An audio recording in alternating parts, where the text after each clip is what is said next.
Good morning, my dear brothers and sisters. శాన్రోస్ ministries తరపున 365 రోజుల్లో బైబిలు అను ఈ ఛానల్కి మీ అందరికీ ఆహ్వానము.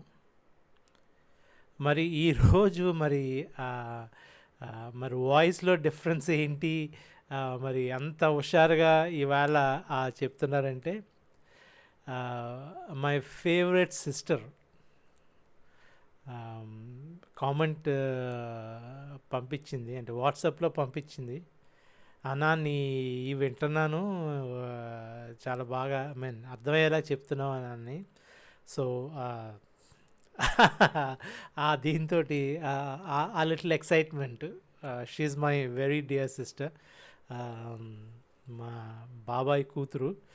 ఆవిడ పంపించిన మాటలకి ఈ ఈ ఆ లిటిల్ ఎక్సైట్మెంట్ తోడయి నేను కొద్దిగా ఎక్సైటెడ్గా చెప్తున్నాను ఈవేళ. మీరు ఇఫ్ యూ నోటీస్ ఆ little added energy in that, it's because of that.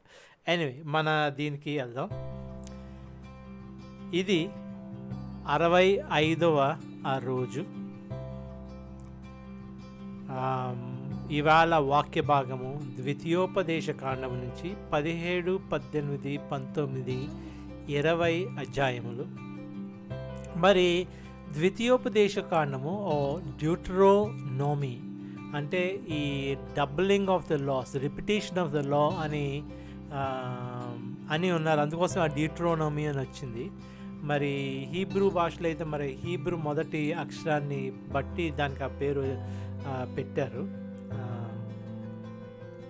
మర్చిపోయాను, హిడ్డే కలస్ అని అనుకుంటాను, మర్చిపోయాను.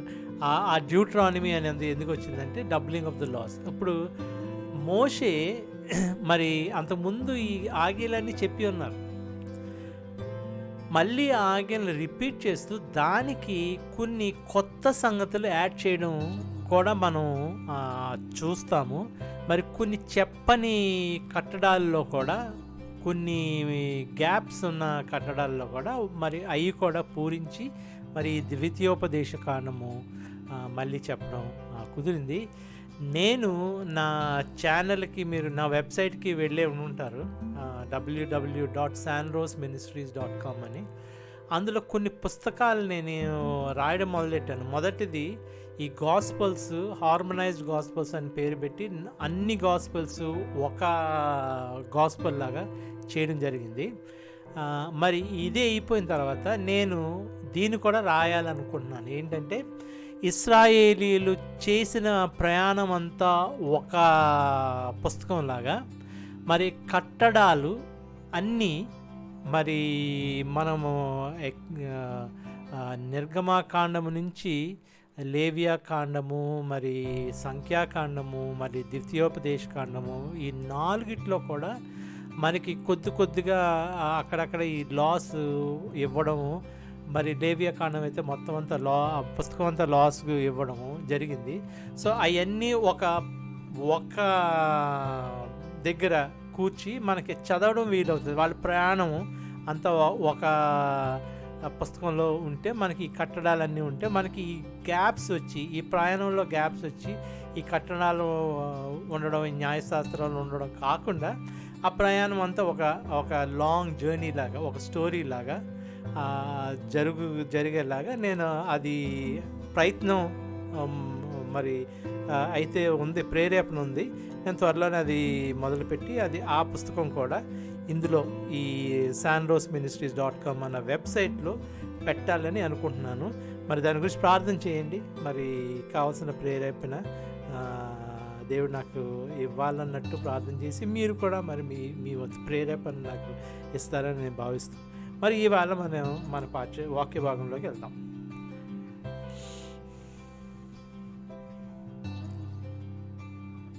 ద్వితీయోపదేశకాండము 17వ అధ్యాయము. ఎలాంటి మచ్చలు, లోపాలు ఉన్న ఎద్దులు, గొర్రెలు మీ యెహోవా దేవునికి బలిగా అర్పించకూడదు. అది మీ యెహోవా దేవునికి అసహ్యము. మీ యెహోవా దేవుని నిబంధన మీరి ఆయన దృష్టిలో దుర్మార్గం చేస్తూ నేను ఇచ్చిన ఆజ్ఞకు వ్యతిరేకంగా అన్య దేవుళ్ళకు అంటే సూర్యునికి చంద్రునికి కానీ ఆకాశ నక్షత్రాల్లో దేనికైనా నమస్కరించి మొక్కే పురుషుడు స్త్రీ ఎవరైనా మీ యెహోవా దేవుడు మీకు ఇస్తున్న ఏ గ్రామంలో అన్నా మీ మధ్య కనబడినప్పుడు ఆ విషయం గురించి తెలిసిన తర్వాత మీరు విచారణ జరిగించాలి. అపోస్టేట్స్ అంటారు వీళ్ళని. వీళ్ళు యెహోవా ఇశ్రాయేలీలయుండి మరి ఈ విదేశీ మరి ఆ పరదేశీయుల మరి అన్యులు వాళ్ళ ప్రేరేపణ పొంది మరి ఇలాంటి కార్యాలు దుర్మార్గం చేస్తూ దుర్మార్గం చేయడం అన్నీ దేవుడు చెప్పాడు. ఎందుకు మరి దుర్మార్గం ఎందుకు అయింది? ఇది మిగతా దేవుళ్ళని పూజిస్తే మరి అది దుర్మార్గం ఎందుకు అవుతుంది అంటే, యెహోవా ద్వారా మీరు కృపలు పొందుతూ, యెహోవా ద్వారా మీరు మంచి కార్యాలన్నీ పొందుతూ యెహోవాను మోసపురిచి మరి మిగతా దేవుళ్ళ మీద మీరు పూజించడం అన్నది యెహోవా యందలి విశ్వాసాన్ని తీసి మిగతా దేవుళ్ళు మీద మీరు విశ్వాసం చూపించడం. అది ముఖ్యంగా సూర్యుడు, చంద్రుడు, ఆకాశ నక్షత్రాలు వీళ్ళు మనకి సేవ చేయడానికి పుట్టించిన కొన్ని పదార్థాలు మట్టుకే. సూర్యుడు మనకి సూర్యకాంతి ఇవ్వాలి, ఎక్స్రేస్ ఇవ్వాలి, దానివల్ల మనకి ఎంతో మరి ఆరోగ్యం ఇచ్చే సారవంతం అవుతుంది. అలాగే చంద్రుడు మరి రాత్రి వేళ మరి కొన్ని క్రియలు జరుగుతాయి మన జీవితంలో. ఆ క్రియలు పుట్టించడానికి చంద్రుడు ఉంటాడు. అలాగే ఆకాశ నక్షత్రాలు, ఆకాశం ఉంటుంది, నక్షత్రాలు ఉంటుంది. భూమి కూడా అదే విధంగా మనకి సేవ చేయడానికి. ఇవన్నీ ఈ పంచభూతాలు అని అనొచ్చు, మీరు ఏమైనా అనొచ్చు. దేవుడు మనకి సేవ చేయడానికి మరి తయారు చేసిన పదార్థాలు. వీటిలో శక్తులు దేవుడు ఇచ్చిన శక్తి తప్పించి వాళ్ళ సొంతగా ఉన్న శక్తులు ఏమీ లేవు. వాటిని మనం నమస్కరించాల్సిన అవసరం లేదు. మన దేవుడు యెహోవా దేవుడే. ఆ యెహోవా దేవుడినే మనం పూజించాలి, ఆరాధించాలి, స్మరించుకోవాలి. అలా చేయకుండా వీటిని మనం చేస్తే, మన గురించి చేసిన వాటిని మనం మొక్కుతున్నామంటే అది మరి దేవునికి నచ్చని క్రియ. మరి దేవుడు అదేంటి వాటికి మొట్టుకోవడం ఏంటి? మీకు బానిసలు. ఈ పంచభూతాలు మనకు బానిసలు. మన పంచభూతాలకి బానిసలం కాదు. అవి మన గురించి సృష్టింపబడిన పదార్థాలు. ఆ విషయం మీకు తెలిసిన తర్వాత మీరు జరిపించాలి. ఈ అపోస్టేట్స్ ఒకవేళ మీరు వాళ్ళు అలా పూజిస్తుంటే వాళ్ళని విచారణ జరిపించి 3 నుంచి చదువుతున్నాను. ఆ విషయం మీకు తెలిసిన తర్వాత మీరు విచారణ జరిగించాలి. అది నిజమైతే వాళ్ళు ఎలాంటి పనులు చేస్తున్నారంటే అలాంటి అసహ్యమైన పని ఇశ్రాయేల్లో జరగడం నిజమైతే, ఒకటి అన్యాయమైన పని, దుర్మార్గమైన పని, ఏవో దృష్టిది దుర్మార్గం. 2 అసహ్యమైన పని అది నిజమైతే, అది చెడ్డ పని చేసిన పురుషుణ్ణి, స్త్రీని మీ ఊరి బయటకు తీసుకువెళ్ళి రాళ్లతో కొట్టి చంపాలి. ఇక్కడ మనకి కొన్ని విషయాలు మనకి చాలా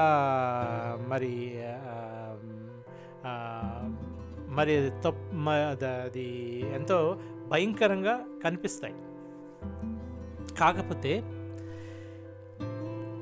అవి చేసే పనులు, అవి అంటే వీళ్ళు మనుషులైనా, నేను అవి అంటున్నాను ఎందుకంటే అవి అని ఎందుకు అన్నానో నేను చెప్తాను. అవి చేసే పనులు కొన్నిసార్లు మన శరీరానికి ఎంతో హానికరం కనిపిస్తాయి. అదేవిధంగా మన సొసైటీకి కూడా మరి ఎంతో హాని చేసి సొసైటీ అంతా మరి పాడైపోయే అంత భయంకరమైన స్థితి ఏర్పడుతుంది. యెహోవాకి ఎదురు తిరిగితే మొత్తం సొసైటీ అంతా ఎదురు తిరిగితే మొత్తం సొసైటీ అంతా మరి దేవుని ఉగ్రతకు గురి అవుతారు వాళ్ళు. అది అని ఎందుకు అన్నానంటే ఇది క్యాన్సర్ లాంటిది. ఈ మనుషులు క్యాన్సర్ లాంటి వాళ్ళు. మరి ఆ క్యాన్సర్ మన బాడీలో ఉన్నప్పుడు ఆ క్యాన్సర్ ఎక్కడ ఉందో ఆ అవయాన్ని తీసేస్తారు. కొన్నిసార్లు మన కాళ్ళకి గ్యాంగ్రీన్ అని ఫామ్ అవుతుంది, కాళ్ళు కుళ్ళిపోవడం మొదలవుతుంది. కాళ్ళని తీసేయాలి అక్కడ. అదేంటి కాళ్ళని నీ సొంత అవయాన్నే నువ్వు తీసేస్తున్నావు అంటే, అది తీయకపోతే జరిగే పరిణామం ఏంటంటే నీ బాడీ అంతా పాడైపోతుంది, నువ్వు మొత్తానికే చచ్చిపోతావు. అలాంటప్పుడు వీళ్ళు చేసే పని అది చాలా భయంకరమైన అంటువ్యాధి లాంటిది. అందుకోసం అక్కడికక్కడ వాళ్ళని నిర్మూలించడానికి వాళ్ళని రాళ్ళతో చంపాలి. అదొకటే పరిణామం. వాళ్ళని చంపకపోతే వాళ్ళ వలన, ఒకటిద్దరి వలన మొత్తం ఇశ్రాయేల్ అంతా మరి నాశనం అయ్యే స్థితి కలుగుతుంది. కాబట్టి ఇది ఎంత భయంకరంగా మనకు కనిపించినా మరి అలాంటి నియమాలు, కట్టడాలు మరి యెహోవా దేవుడు మోషేకి ఇచ్చారు. మోషే మరి వీళ్ళకిస్తున్నాడు. 5, అలాంటి వాడికి మరణశిక్ష విధించాలంటే 2-3 వ్యక్తుల సాక్ష్యం సరిపోతుంది. కాబట్టి ఒక వ్యక్తి సాక్ష్యంపై అతను చంపకూడదు. అతన్ని చంపడానికి మొదట సాక్షులు, తర్వాత ప్రజలంతా అతని మీద చేతులు వేయాలి. ఆ విధంగా మీ మధ్య నుంచి చెడుతనాన్ని రూపు మాపాలి. ఇక్కడ అది మరి వాళ్ళకి కూడా ఒక ఛాన్స్ కూడా ఉంటుంది. వాళ్ళు ఇన్నోసెంట్ అయితే చంపకూడదు. వాళ్ళు నిజంగానే మరి గిల్టీ పార్టీ అయితే 2-3 సాక్ష్యాలు ఉండాలి, ఒక్క సాక్ష్యమే కాదు. 8, న్యాయస్థానాలు. హత్యకు ప్రమాదవశాత్తు జరిగిన మరణానికి మధ్య ఒకడి హక్కు, మరుడి హక్కు. హత్యకు ప్రమాదవశాత్తు జరిగిన మరణానికి మధ్య ఒకడి హక్కు మరొకడి హక్కు మధ్య, దెబ్బతీయడం, మరొక రకంగా నష్టపరచడం మధ్య మీ గ్రామాల్లో భేదాలు వచ్చి వీటి తేడా తెలుసుకోవడం మీకు కుదరకపోతే మీరు లేచి మీ యెహోవా దేవుడు ఏర్పరచుకునే స్థలానికి వెళ్ళి యాజకులైన లేవీయులను విధుల్లో ఉన్న న్యాయాధిపతిని విచారించాలి. వారు దానికి తగిన తీర్పు మీకు తెలియజేస్తారు. కొన్ని ఇది ప్రమాదవశాత్తు జరిగిన మరణమా, లేకపోతే మరి కాచి ఉంచి మరి ఒక పగతో చేసిన మరణమా అన్నది ఒకవేళ మీకు తెలియకపోతే, అక్కడ ఒకవేళ ఇతనికి హక్కు ఉందా అతనికి హక్కు ఉందా అన్నది, ఎవరిది ఎక్కువ హక్కు ఉంది అన్నది కూడా తెలియకపోతే, ఈ దెబ్బతీయడం, అలాంటి రకమైన నష్టపరచడం, అలాంటివి ఏమన్నా మీకు అర్థం కాని తీర్పులు ఏమైనా ఉంటే మీరు, అంటే దాని అర్థం ఏంటంటే మీ గ్రామాల్లో మీరు తీర్పు తీర్చుకోవచ్చు. 1000 మందికి ఒకళ్ళు, 10 మంది, 100 మందికి ఒకళ్ళు, 10 మందికి ఒకళ్ళు, ఇలాంటి న్యాయాధిపతులు ఉన్నారు కదా, ఏ గ్రామానికి ఆ గ్రామానికి వాళ్ళ దగ్గరికి వెళ్ళచ్చు.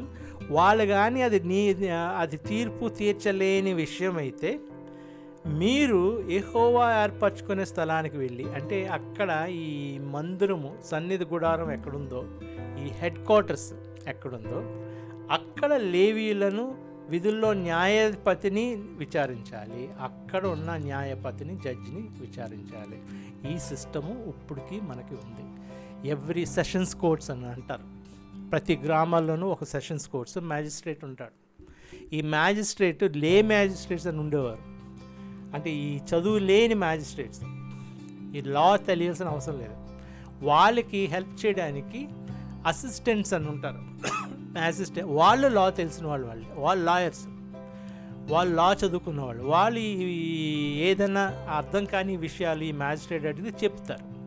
యూజువల్గా మ్యాజిస్ట్రేట్, ఇప్పుడు మా దేశంలో అయితే మ్యాజిస్ట్రేట్ అంటే లాయరు, ఆ రోజుల్లో లే మ్యాజిస్ట్రేట్స్, చదువు లేని మ్యాజిస్ట్రేట్స్ ఉంటారు, అంటే లా తెలియని మ్యాజిస్ట్రేట్స్ ఉంటారు.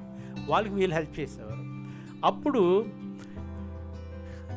వాళ్ళు కానీ ఒకవేళ తీర్పు తీర్చకపోతే ఈ డిస్ట్రిక్ట్ కోర్ట్స్, మళ్ళీ అది హై కోర్ట్స్ అని ఉంటాయి. హై కోర్ట్స్లో ఒకవేళ ఏమన్నా తీర్పు అంటే మళ్ళీ సుప్రీం కోర్ట్స్ అని ఉంటుంది. మాకైతే హైకోర్టు, అప్పీల్ కోర్ట్స్ అని ఉంటుంది. అప్పీల్ కోర్ట్స్ నుంచి మళ్ళీ మనకి అల్టిమేట్గా ఒక ప్రివీ కౌన్సిల్ అనేవారు, ఇంగ్లాండ్లో వెళ్ళొచ్చు, అది ప్రివీ కౌన్సిల్. ఇప్పుడు ఈసీజే, యూరోపియన్ కోర్ట్ ఆఫ్ జస్టిస్ అని పెట్టి వీటన్నిటికీ పై అధికారం అది వాటికి ఇచ్చారు. అలాంటి ఇది హైరార్కీ కోర్ట్స్ ఇక్కడ కనిపిస్తుంది మనకి. నేను చెప్తున్నది సనాతన ధర్మము, వే ఆఫ్ లైఫ్, ఇలాంటి మాటలకి అర్థము ఈ బైబిల్లోంచే కనిపిస్తుంది మనకి. ఈ కాన్స్టిట్యూషనల్ లా, మీరు ఈ హైరార్కీ ఆఫ్ కోర్ట్స్ కాన్స్టిట్యూషన్లో ఉంది మనకి, అది మనకి బైబిల్లో కనిపిస్తుంది. అందుకే కాన్స్టిట్యూషన్లో ఉన్నదే మరి బైబిల్లోంచి తీసిందంటే కొంతమంది కాదు అన్న వాళ్ళకి మీరు చూడండి, కాన్స్టిట్యూషన్లో ఉంటుంది హైరార్కీ ఆఫ్ కోర్ట్స్, వీళ్ళు న్యాయం తీర్చకపోతే పైకి వెళ్ళే అధికారం ఉంది అని. అది ఇక్కడ మన బైబిల్లో రాయబడింది ఎప్పుడో ఎన్నో సనాతనంగా. అసనాతనమే ఆ ధర్మమే ఇప్పుడు కూడా మనం పాటిస్తున్నాం, సనాతన ధర్మం. అది ఇక్కడ క్లియర్ కట్గా మరి ఇవ్వబడింది. 10 యెహోవా ఏర్పరచుకున్న చోట్ల వాళ్ళు మీకు తెలియజేసే తీర్పు ప్రకారం మీరు జరిగించి వారు మీకు చెప్పిన పరిష్కార ప్రకారం మీరు చెయ్యాలి. వారు మీకు బోధించే చట్టాన్ని పాటించాలి, వారు ఇచ్చిన తీర్పు ప్రకారం జరిగించాలి. వారు మీకు చెప్పే మాట నుంచి కుడికి కానీ ఎడమకి కానీ తిరగకూడదు. ఆ ప్రదేశంలో ఎవరైనా అహంకారంతో మీ యెహోవా దేవునికి పరిచర్య చేయడానికి నిలిచే యాజకుని మాట కానీ ఆ న్యాయాధిపతి మాట కానీ వినకపోతే అతన్ని చంపివేయాలి. ఇక్కడ ఈ రోజుల్లో ఉరిశిక్ష లేదు, కానీ డెఫినెట్లీ కంటెంప్ట్ ఆఫ్ కోర్ట్ అని అంటారు. మీరు ఒకవేళ ఆ కోర్టు తీర్పుని పాటించకపోతే దానికి తగిన పరిమాణాలు ఉంటాయి. వాళ్ళని మరి శిక్షకు కూడా అర్హులవుతారు. శిక్షకి అర్హులు అంటే, శిక్ష అంటే నేను అన్నది అన్ని శిక్షలు అనుకోండి, ఇన్కార్సరేషన్, జైల్లో పెట్టాలన్న అవసరం లేని కొన్ని న్యాయాలు ఉంటాయి. వాళ్ళు ఒకవేళ జడ్జి ఇచ్చిన న్యాయ ప్రకారం వాళ్ళు చేయకపోతే మరి జైలుకి వెళ్ళే ఆస్కారం ఉంది. ఒకటి ముఖ్యంగా మనకి ఎక్కడ కనిపిస్తుంది అంటే ఈ మెయింటెనెన్స్ మ్యాటర్స్ అని అంటారు. ఒక హస్బెండ్, మొగుడు మరి భర్త భార్యకి మరి మ్యాజిస్ట్రేట్ నువ్వు ఎంత ఇవ్వాలి, ప్రతి నెల ఎంత ఇవ్వాలి, యాలమోనీ అంటాం మనం, మెయింటెనెన్స్ అని మన కొన్ని చోట్ల అంటాం. ఆ మెయింటెనెన్స్ ఇవ్వాలని ఒక ఇది పాస్ చేస్తాడు, ఒక రూలింగ్ ఇస్తాడు. వాడు నెలకి $100 లేక మా దీంట్లో అయితే $150 ఎంత ఇవ్వాల్సి వస్తూ ఉంటుంది. అది అంతవరకు ఇవ్వకపోతే అది ఇప్పుడు దాకా మరి భార్యకి ఇవ్వలేదు అని అతను జైల్లో పెట్టరు. ఒకవేళ మ్యాజిస్ట్రేట్ కానీ అది పాస్ చేస్తే, అది ఇవ్వకపోతే వైఫ్ దీనికి వెళ్ళచ్చు, పోలీసుల దగ్గరికి వెళ్ళచ్చు. పోలీసులు వచ్చి అతను అరెస్ట్ చేసి తీసుకెళ్ళి మళ్ళీ కోర్టు మ్యాటర్ వచ్చేంతవరకు ఉంచి అతను ఎక్స్ప్లెయిన్ చేయాలి ఎందుకు ఇవ్వలేకపోయానండి, అంత సీరియస్ అది. మరి ఇక్కడైతే అతను చంపేయాలని ఉంది, కానీ మరి మన చట్ట ప్రకారం జైలు శిక్ష ఉంటుంది ఒకవేళ జడ్జి చెప్పింది మనం పాటించకపోతే. 12 ఆ ప్రదేశంలో ఎవరైనా అహంకారంతో మీ మళ్ళీ చెబుతున్నాను, ఆ ప్రదేశంలో ఎవరైనా అహంకారంతో మీ యెహోవా దేవునికి పరిచయం చేయడానికి నిలిచే యాజకుని మాట కానీ ఆ న్యాయాధిపతి మాట కానీ వినకపోతే చంపేయాలి. ఆ విధంగా దుర్మార్గాన్ని ఇశ్రాయేలు ప్రజల్లో నుంచి రూపు మాపాలి. అప్పుడు ప్రజలంతా విని భయపడి అహంకారంతో ప్రవర్తించకుండా ఉంటారు. ఇది కూడా మరి ఆ సొసైటీకి సంబంధించింది. ఒకడు మరి పాటించకపోతే మరి ఇంకోటి పాటించడు, ఇంకోటి పాటించకపోతే ఇంకోటి పాటించడు, అలాగా మొత్తం సొసైటీ అంతా పాడైపోద్ది అక్కడ. అలాంటి కొన్ని శిక్షలు ఉన్నాయి. ఆ శిక్షల్లో ఈ మరణ శిక్ష విధించడం అన్నది జరుగుతుంది. ముందు అపోస్టేట్స్ ఇంకో దేవుల్ని పూజించడం, యెహోవా దేవుని మరి ఆ మతం నుంచి ఇంకోది వెళ్ళిపోతే వాళ్ళు అపోస్టేట్స్ అవుతారు. అక్కడ ఇశ్రాయేలీలకండి, ఇది అందరి అన్నిటికీ కాదు. ఇది రెండోది, ఇలాగా జడ్జి చెప్పిన మాటలు వినకపోతే మరి అది జడ్జి చెప్పిన మాటలు భయపడాలి అందరూ. అందుకోసం ఆ విషయంలో కూడా ఈ మరణ శిక్ష విధించారు. రాజుని ఎన్నుకోవడం, మీ యెహోవా దేవుడు మీకు ఇస్తున్న దేశంలో మీరు ప్రవేశించి దాన్ని స్వాధీనం చేసుకుని అందులో నివసించి మా చుట్టూ ఉన్న అందరి ప్రజల్లాగా మా మీద రాజును నియమించుకుంటాం అనుకుంటే మీ యెహోవా దేవుడు ఎన్నుకునే వ్యక్తిని తప్పకుండా మీ మీద రాజుగా నియమించుకోవాలి. మీ సోదరుల్లోనే ఒకరిని మీ మీద రాజుగా నియమించుకోవాలి. మీ సోదరుడు కాని విదేశీయుడిని మీపై రాజుగా నియమించుకోకూడదు. ఇది అప్పుడు దాకా కొంతకాలం వరకు వీళ్ళకి న్యాయాధిపతులను ఉండేవారు. ఆ తర్వాత వీళ్ళు లేదు మాకు రాజు కావాలని సమూయేలు టైంలో మాకు రాజు కావాలి అన్నప్పుడు సమూయేలు బాధపడతాడు. ఏంటి మరి న్యాయాధిపతులు ఉన్నారు కదా, న్యాయాధిపతులు ఎవరంటే వాళ్ళు యెహోవా దేవునితో స్వయంగా మాట్లాడుతూ యెహోవా దేవుడు వాళ్ళకి ఏం చెప్పారో అది వీళ్ళకి చెప్తూ ఉండేవారు. అంటే యెహోవా దేవుడే వీళ్ళకి రాజులాగా.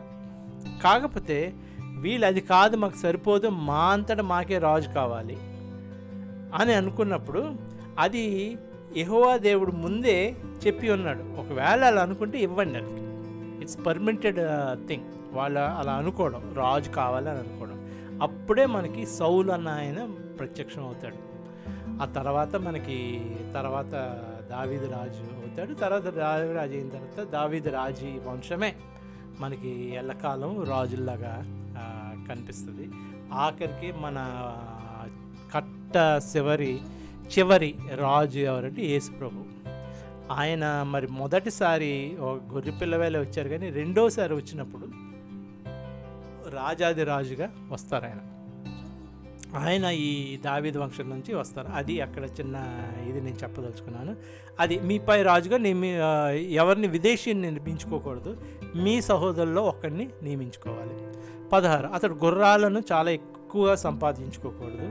గుర్రాలను ఎక్కువగా సంపాదించుకోవడానికి ప్రజలను ఐగుప్తుకు తిరిగి వెళ్ళనీయకూడదు. ఇక్కడ గుర్రాలు వీళ్ళందరూ గాడిదల మీదే తిరిగేవాళ్ళు. గాడిదల మీద తిరగడం అంటే అది మరి వాళ్ళ ప్రధానమైన వాహనం అదే. ఈ గుర్రాలు ఈ ఐగుప్తుల్లోనే ఉండేవి.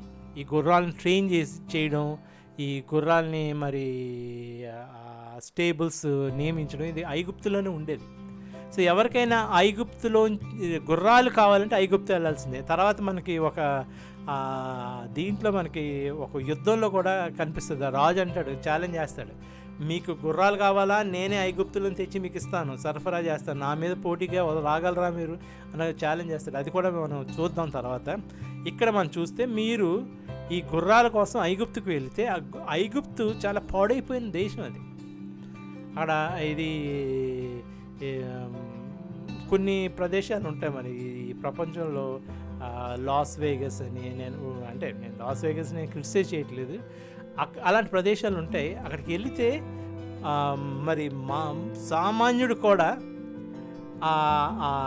దీంట్లో పడిపోయి ఒక పర్వర్టిక్ అట్మాస్ఫియర్లో పడిపోయి అలాంటి పనులు అందరూ అక్కడ చేస్తారు కాబట్టి ఇతను కూడా అందులోకి వెళ్ళిపోతాడు. అలాంటి ప్రదేశం ఐగుప్తు. సో అక్కడికి వెళ్ళొద్దు, ఎందుకంటే నేను చెప్పాను అక్కడికి ఎవరు వెళ్ళొద్దని. అది చదువుకుందాం. 16 అతడు గుర్రాలను చాలా ఎక్కువగా సంపాదించుకోకూడదు. గుర్రాలను ఎక్కువగా సంపాదించుకోవడానికి ప్రజలను ఐగుప్తుకి తిరిగి వెళ్ళనీయకూడదు, ఎందుకంటే యెహోవా మీదట మీరు ఈ దారిలో వెళ్ళకూడదని మీతో చెప్పారు.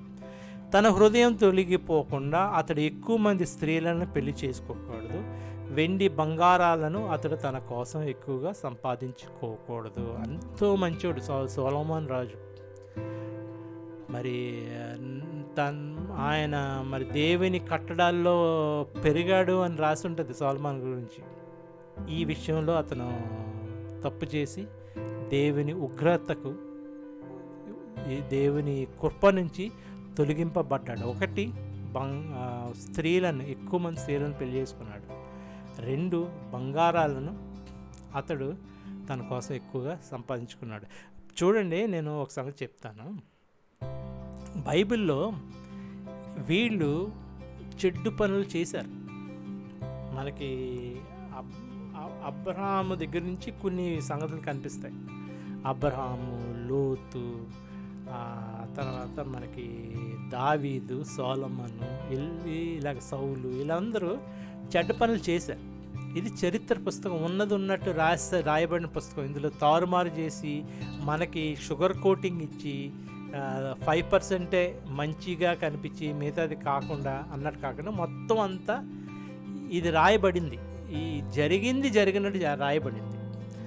వీళ్ళు చేశారు అంటే అది మనకు ఒక గుణపాఠం, అది అలాగ మనం చెయ్యొచ్చు అన్నది కాదు. అక్కడ వాళ్ళు చేసిన దానికి దేవుడు వాళ్ళని శిక్షించాడు.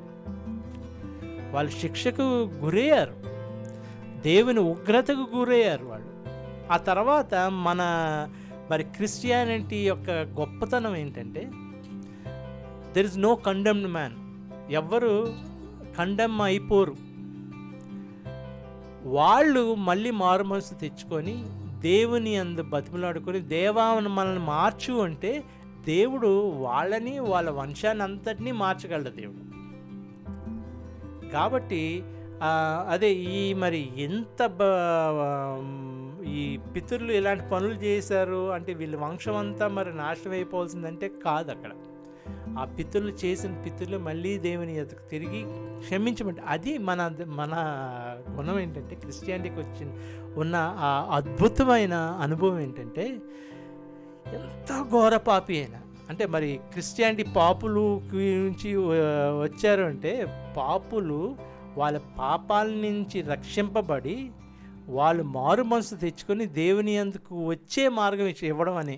అంతేగాని పాపులుని దేవుడు మరి క్రిస్టియానిటీ అంత పాపులు కాబట్టి అందరు పాపాలు చేస్తూ ఉంటారంటే 10th క్లాస్ పాస్ అవ్వని వాళ్ళకి అలాంటివి అర్థమవుతాయి. మరి నేను పదే ఇప్పుడు 10th క్లాస్ పాస్ అవ్వడం అంటే నేను అన్నది అది రియాలిటీ. అది నువ్వు అంత జ్ఞానం ఉన్నవాడివి, బైబిల్ నీకు సరిగ్గా నీకు అర్థమయ్యే జ్ఞానం ఉన్నవాడు 10th క్లాసే పాస్ అవ్వగలవు కదా అన్న ఉద్దేశం. అంతేగాని నేను ఎవరిని హేళన చేయడానికి నేను మాట్లాడట్లేదు. నేను అంటున్నది ఇక్కడ ఇలాంటివి ఉన్నాయి, ఇలాగ చేయకూడదు అని రాసి ఉన్నది అక్కడ. అంటే దాని అర్థం ఏంటంటే, వీళ్ళు ఎలా చేశారు కాబట్టి క్రిస్టియన్స్ కూడా అలా చేస్తారు, లేదా క్రిస్టియన్స్కి ఇలా చేసినా పర్లేదు, వాళ్ళకి పాపం కాదు అని అనుకోవద్దు అంటున్నాను నేను. ఎందుకంటే ఖచ్చితంగా దేవుడు అన్నాడు, మోషే రాశారు, తన హృదయంలో తనకపోకుండా ఎక్కువ మంది స్త్రీలను పెళ్లి చేసుకోకూడదు, వెండి బంగారాలను అతను తన కోసం ఎక్కువగా సంపాదించుకోకూడదు. వీళ్ళు చేసి దేవుని దగ్గర నుంచి తప్పించుకున్నారు. అది నా మాట. 18 అతడు రాజసింహాసనం పైన కూర్చున్న తర్వాత లేవీయులైన యాజకుల స్వాధీనంలో ఉన్న గ్రంథాన్ని చూసి ఆ ధర్మశాస్త్రానికి ఒక ప్రతిని తన కోసం రాసుకోవాలి.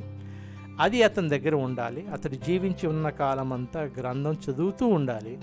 అలా చేస్తున్నప్పుడు దేవుడైన యెహోవా పట్ల భయంతో తన సోదరులపై గర్వించకుండా ఈ ఆజ్ఞల విషయంలో కుడికి కానీ ఎడమకు కానీ తొలగకుండా ఉంటాడు. అప్పుడు రాజ్యంలో అతడు అతని కొడుకులు ఇశ్రాయేల్లో ఎక్కువ కాలం జీవిస్తారు. ఇది దేవుని ధర్మశాస్త్రం చదువుతూ దాన్ని పాటించిన వాళ్ళే ఎక్కువ కాలం జీవిస్తారు అని రాసింది క్లియర్ కట్గా ఇక్కడ. కాబట్టి కొన్ని సంగతులు వాళ్ళు చేశారంటే అది అలౌడ్. వీళ్ళకి క్రిస్టియన్ రిలీజియన్లో ఇలాంటివి ఉన్నాయి అనుకోవడం, నేను చెప్తున్నాను కదా, అది అర్థం అవ్వలేదు అంటే నువ్వు అది అర్థమైతే నువ్వు 10th క్లాసే పాస్ అయ్యాడు. ఇప్పుడు 10th క్లాస్ కూడా పాస్ అవ్వలేదు అంటే నీకు మరి నీ జ్ఞానం అంతవరకే. మరి నేను మిగతానికి వెళ్తున్నాను. ద్వితీయోపదేశ కాలం 18 యాజకులైన లేవీయులకు కానుకలు. 1 యాజకులుగా నియమితులైన లేవీయులకు అంటే లేవీ గోత్రం వారికి ఇశ్రాయేలు ప్రజలతో భాగం కానీ వారసత్వపు హక్కు కానీ ఉండవు. వారు యెహోవాకు దహన బలిగా అర్పించే వాటినే తింటారు. వారి సోదరులతో వారికి వారసత్వం ఉండదు. యెహోవా వారితో చెప్పినట్టు ఆయనే వారి వారసత్వం. ఎవరైనా ఎద్దును కానీ గొర్రెను కానీ మేకను కానీ బలిగా అర్పించినప్పుడు అర్పించిన వాడి కుడి జబ్బ 2 దవడలు పొట్ట భాగం యాజకులకి ఇవ్వాలి. ధాన్యంలో ద్రాక్షరసంలో నూనెలో ప్రథమ ఫలం యాజకునికి ఇవ్వాలి. గొర్రెల బొచ్చు కత్తిరింపులో మొదటి భాగం యాజకునికి ఇవ్వాలి. యెహోవా పేరున నిలబడి ఎప్పుడూ సేవ చేయడానికి మీ గోత్రాలన్నింటిలో అతని సంతానాన్ని మీ యెహోవా దేవుడు ఎన్నుకున్నారు. ఒక లేవీయుడు ఇశ్రాయేలు దేశంలో తాను నివసిస్తున్న ఒక ఊరిలో నుంచి యెహోవా ఏర్పరచుకునే చోటుకు వచ్చేందుకు ఆసక్తి కనపరిస్తే అక్కడ యెహోవా ఎదుట నిలబడే లేవీయుల్లాగే అతడు తన యెహోవా దేవుని పేరున సేవ చేయవచ్చు. తన పితృరాజ్యతాన్ని అమ్మగా వచ్చినది కాక ఇతరుల్లాగే అతడు వంతు పొందాలి. యూజువల్గా లేవీయులుకి మిగతా పట్టణాల్లో ఉండొచ్చు. ఒకవేళ అతను కాదు మేము ఇక్కడ ఉన్నాం, నేను మందిరంలోనే ఉంటాను అంటే రావచ్చు. అతను అతనికి స్వాస్థ్యం ఏంటంటే మిగతా వాళ్ళకి ఎలాగ వచ్చిందో యెహోవా దేవుడే వాళ్ళకి స్వాస్థ్యం అన్నట్టు, వీళ్ళు ఇశ్రాయేలీలకి, మిగతా ఇశ్రాయేలీలకి వాళ్ళ తండ్రి అమ్మగా వచ్చిన ధనం వాళ్ళకి సాక్ష్యం అవుతుంది మిగతా ఇశ్రాయేలీలకి. వీళ్ళకి అలా కాకుండా వీళ్ళు మిగతా లేవీల్లాగానే వీళ్ళు వచ్చి యెహోవా మందిరాన్ని ఇది చేస్తే అప్పటి నుంచి యెహోవా మందిరంలో ఈ లేవీలకి ఏదైతే భాగం వస్తుందో ఆ భాగం కూడా వీళ్ళకి వస్తుంది అని అర్థం. నేను 10th క్లాస్ గురించి పదే మాట్లాడుతున్నా. అంటే బైబిల్ చదవడానికి 10th క్లాస్ పాస్ అవ్వాలన్న అర్హత కాదు నేను అంటున్నది. నేను ఒకటి చెప్తే దాన్ని ఇంకో విధంగా భావించవద్దు. ఈ వ్యక్తి అలా మాట్లాడుతున్నాడంటే ఈ వ్యక్తికి మరి అర్థం చేసుకునే జ్ఞానం దేవుడు ఇవ్వలేదని. ఎందుకంటే ఇతను అతని చదువు విషయంలోనే పాస్ అవ్వలేనివాడు కాబట్టి అతని జ్ఞానం అంత మాత్రం అని. అంత మటుకు ఈ 10th క్లాస్ కూడా పాస్ అవ్వని వాళ్ళు ఎవరికి బైబిల్ అర్థం కాదు అన్నది నా ఉద్దేశం కాదు. అందరికీ అర్థమవుతుంది. దేవుడికి మరి ఏ డిగ్రీ అవసరం లేదు, ఏ 10th క్లాస్ అవసరం లేదు. దేవుడు అర్థం చేసుకునే మనసు పెట్టి అర్థం చేసుకుంటే ప్రతి వాళ్ళకి అర్థం అవుతుంది. ఇప్పుడు దాకా నేను చెప్పిన దాంట్లో ఎవరికి అర్థం కాని విషయాలంటూ ఏమీ లేకపోలేదు. అందరికీ చక్కగా అర్థం అయ్యాయి. ఎందుకంటే దేవుడు వాళ్ళకి పరిశుద్ధాత్మ ఇస్తాడు. ఆ పరిశుద్ధాత్మ ద్వారా వాళ్ళు ఇది నేర్చుకుంటారు. అంటే బైబిల్ చదవడానికి అంత మరి జ్ఞానం కూడా అవసరం లేదు. ఎందుకంటే దేవుని వాక్యం అందరికీ అర్థమయ్యేలా చెప్పే వాక్యం కాబట్టి ఈ చదువుతున్న కొద్ది వారికి అర్థమవుతుంది అక్కడ. కాకపోతే ఇతనికి ఆ జ్ఞానం కూడా లేని జ్ఞానం ఇది కాబట్టి అతనికి మరి ఇవన్నీ ఇంత మరి క్లియర్ కట్గా ఉన్నాయి కదా, నీకు ఎందుకు అర్థం కాలేదో నాకు అర్థం కాలేదు. చెప్పాడు కదా దేవుడు, ఇలాంటి పనులు చేయకూడదు, ఈ నా ఆజ్ఞలు ఈ లేవా, మరి వీళ్ళు ఇలా చేశారు అంటే చూసారా వాళ్ళ గ్రంథాలు అలాంటివి ఉంటాయి కాబట్టి ఇందులో 5% 95% చెత్త అంటే మరి నీకు అంతే అర్థమవుతుంది అక్కడ. మరి దేవుడు క్లియర్ కట్గా చెప్పాడు అన్నీ. ఒక్కసారి కాదు, ఒక గ్రంథంలో కాదు దేవుడు చెప్పింది, అన్ని గ్రంథాల్లోనూ. మరి నిర్గమకాండంలో ఉన్నాయి, ఎన్నో ఉన్నాయి. ఇవన్నీ మరి దేవుడు చెప్పినాయి కదా, చెయ్యకూడదు అని చెప్పినాయి కదా. అవి లేవు అన్నట్టు నువ్వు ఎలా మాట్లాడుతున్నావు అంటే అవి చదవలేదన్నమాట. అంటే నువ్వు మొత్తం గ్రంథం అంతా చదివి నా పేరు బైబిల్ రత్న అని పెట్టుకుంటే నేను అర్థం చేసుకోగలను. అది కాదు, నీకు గ్రంథం అంతా చదవకుండా అక్కడ ఇక్కడ 2 చదివితే నువ్వు బైబిల్ రత్నం ఎందుకు అవుతావు? నీ గ్రంథాలే నీకు అర్థం కానప్పుడు నువ్వు బైబిల్ గురించి ఎందుకు? నువ్వు నీ గ్రంథాల ముందు అర్థం చేసుకో, అందులో ఏమున్నాయో చెప్పు, జనాలకు చెప్పు. నేను ఎలా చెప్తున్నాను, నేను మొత్తం అంత మొదటి నుంచి ఆఖరి దాకా చదువుతున్నాను, అందరికి వినిపిస్తున్నాను. ఇది అందులో కొద్దిగా మరి ఎలాగెందుకుంది అని ఒకవేళ నాకు కానీ డౌట్ కానీ వస్తే ఇది ఇందు మూలంగా ఉంది అని కూడా నేను చెప్తున్నాను. నువ్వు అలాగెందుకు చెప్పలేకపోతున్నావు? నీ గ్రంథాన్ని మొదటి నుంచి ఎందుకు చదవలేదు? నేను నీ గ్రంథాన్ని చదివి అందరికి చెప్పట్లేదు కదా, నా గ్రంథాన్ని నేను చదివి నేను అందరికి చెప్తున్నాను కదా. మరి నువ్వు కూడా నేను వేదరత్న అని నేనేం చెప్పుకోవట్లేదు కదా, నేను బైబిల్ రత్న అని కూడా చెప్పుకోవట్లేదు. నా బైబిల్ నేను చదివి అందరికీ చెప్తున్నాను, అర్థమయ్యేలాగా చెప్తున్నాను. మరి నీ వేదాలు నువ్వు చెప్పు, నువ్వు చదివి వినిపించు. నాకు ఇంటర్నెట్లో నా బైబిల్ని నేను చెప్పుకుంటున్నాను. ఇక్కడ మొదటి నుంచి చెప్పుకుంటున్నాను. నేను అక్కడక్కడ తీసి రాయాల్సిన అవసరం లేదు. మొదటి నుంచి ఇది రెండోసారి. మొదటిసారి నేను ఇంగ్లీష్లో చెప్పాను, రెండోసారి మరి నేను తెలుగులో చెప్తున్నాను అందరికీ. ఇంటర్నెట్లో పెట్టాను. నువ్వు చేయాలి నీ గ్రంథాలు ఏమైనా మంచి ఉంటే మొత్తం మొదటి నుంచి సగం చదవద్దు నువ్వు. నేనే సగం చదవలేదు, నేను మొదటి నుంచి చెప్తున్నాను ఇక్కడ. నువ్వు కూడా మొదటి నుంచి నీ గ్రంథాలని చెప్పి నీ పేరు నువ్వు తెచ్చుకో. వేద గ్రంథం అంటావో, రామాయణ గ్రంథం అంటావో, భగవద్గీత రత్న అనుకుంటావో, నువ్వు రామాయణం రత్న అనుకుంటావు అనుకో. నువ్వు బైబిల్ రత్న అని పేరేంటి నీకు? నువ్వు ఎప్పుడైనా ఒకసారైనా బైబిల్ మొత్తం అంతా చదివా? నేను చదువుతున్నాను ఇక్కడ, నాకు ఆ రత్న అనే పేరు కూడా వద్దు. ప్రొసీడ్ అవుదాం. నీచమైన పనులు 9. మీ యెహోవా దేవుడు మీకు ఇస్తున్న దేశంలో మీరు ప్రవేశించిన తర్వాత ఆ ప్రజల నీచమైన పనులను మీరు చేయడానికి నేర్చుకోకూడదు. తన కొడుకుని కానీ కూతుర్ని కానీ మంటల్లోంచి దాటించేవాడిని, సక్కును చెప్పే సోదగాడిని, మేఘగా శకునాలు, సర్ప శకునాలు చెప్పేవాడిని, చేతబడి చేసేవాడిని, మాంత్రికుణ్ణి, జాలకుణ్ణి, ఆత్మలను సంప్రదించేవాడిని, దయ్యాలను సంప్రదించేవాడిని మీ మధ్య ఉండనీయకూడదు. వీటిని చేసే ప్రతివాడు యెహోవాకు అసహ్యము. అలాంటి అసహ్యమైన వాటిని బట్టే మీ యెహోవా దేవుడు మీ ఎదుటి నుంచి ఈ ప్రజలను వెళ్ళగొట్టేస్తున్నారు. మీరు మీ యెహోవా దేవుని దృష్టిలో యథార్థంగా ఉండాలి. మీరు స్వాధీనం చేసుకోబోయే ప్రజలు మేఘ శకునాలు చెప్పేవారి మాట, సోదె చెప్పేవారి మాట వింటారు. మీ యెహోవా దేవుడు అలా చేయడానికి మిమ్మల్ని అనుమతించలేదు. ఇది నీచమైన పనులు.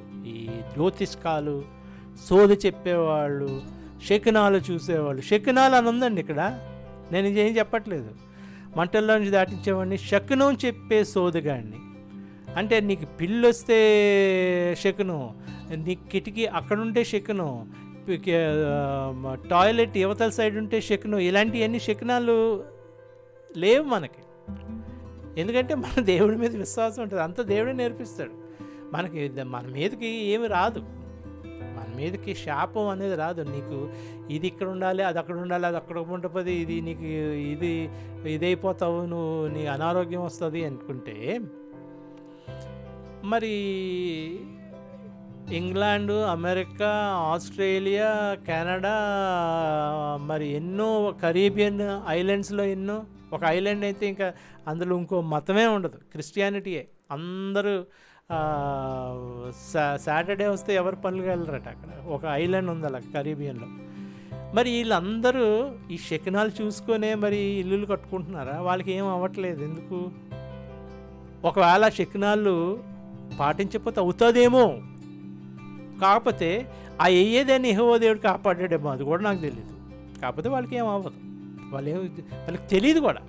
ఇలాగ ఇక్కడ ఉంటే అది తప్పు, టాయిలెట్ అక్కడ ఉంటే తప్పు, మరి కిచెన్ ఇక్కడ ఉంటే తప్పు, ఇలాంటి శకునాలు అది యెహోవాకి అసహ్యం కూడా. అలాంటి శకునాలు వద్దు మనకి. ఇలాంటి అసహ్యమైన వాటిని బట్టి మీ యెహోవా దేవుడు మీ ఎదుటి నుంచి ప్రజలను వెళ్ళగొట్టిస్తున్నారు. మీరు మీ యెహోవా దేవుని దృష్టిలో యథార్థంగా ఉండాలి. మీరు స్వాధీనం చేసుకోబోయే ప్రజలు మేఘ శకునాలు చెప్పేవారి మాట, సోదె చెప్పేవారి మాట వింటారు. మీ యెహోవా దేవుడు అలా చేయడానికి మిమ్మల్ని అనుమతించలేదు. ఇది నీచమైన పనులు. రాబోయే గొప్ప ప్రవక్త 15.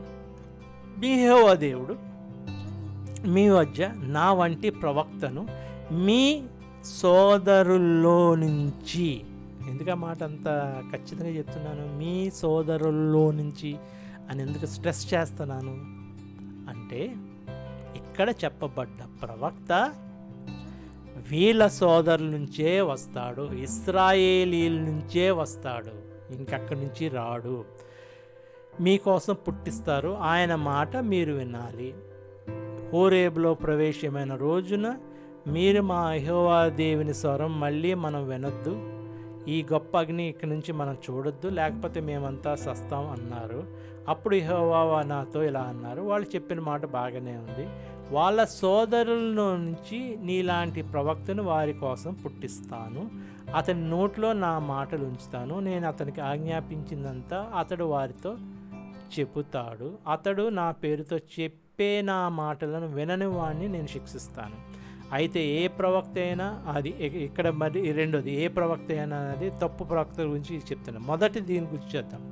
ఇక్కడ ఏం రాయబడిందంటే, దేవుడు మీ సోదరుల నుంచి, ఇశ్రాయేలీల నుంచి ఒక ప్రవక్తని మీకు ఇస్తాను, ఆయన మాట మీరు వినాలి. అంటే ఆ ప్రవక్త ఎవరు అన్నది ఖచ్చితంగా మహమ్మద్ కాదు. ఎందుకంటే మీ సోదరులు అంటే ఇశ్రాయేలీయుడు కాదు మహమ్మద్. ఎందుకు మరి బైబిల్లోంచి మహమ్మద్ పేర్లు మిగతా ప్రవక్తల పేర్లు ఎందుకు చెప్తున్నారని ఎవరన్నా అడిగితే నన్ను, నిజమే, నాకు కూడా ఉద్దేశం కాదు అది. ఇంకో ప్రవక్తల గురించి నేను మాట్లాడాల్సిన అవసరం లేదు. కాబట్టి నా బైబిల్లో నేనున్నది ఏంటంటే, ఈ ప్రవక్త ఖచ్చితంగా మహమ్మద్ కాదు. ఎందుకు అలా చెప్పవలసి వస్తుందంటే, ఈ మరి మన సోదరులు వాళ్ళు ముస్లింలు, వాళ్ళు అనుకునేది అంటే ఇది బైబిల్లో రాసింది, మొహమ్మద్ గురించి బైబిల్లో రాసింది, ఇక్కడ మరి ఈ ప్రవక్త గురించి మరి రాయబడి ఉంది, ఈ ప్రవక్తే మొహమ్మద్ అని వాళ్ళు అంటున్నారు. కాబట్టి ఆ క్లారిఫికేషన్ నేను ఇస్తున్నది ఏంటంటే, మీ సోదరులో అన్నది ఉన్నది ఇక్కడ. మీ సోదరులు అంటే మీ ఇశ్రాయేలీలోంచి. అది తర్వాత మిగతాయి కూడా మనకి డేవిడ్, ఆ branch from David will come అని కూడా ఉంది.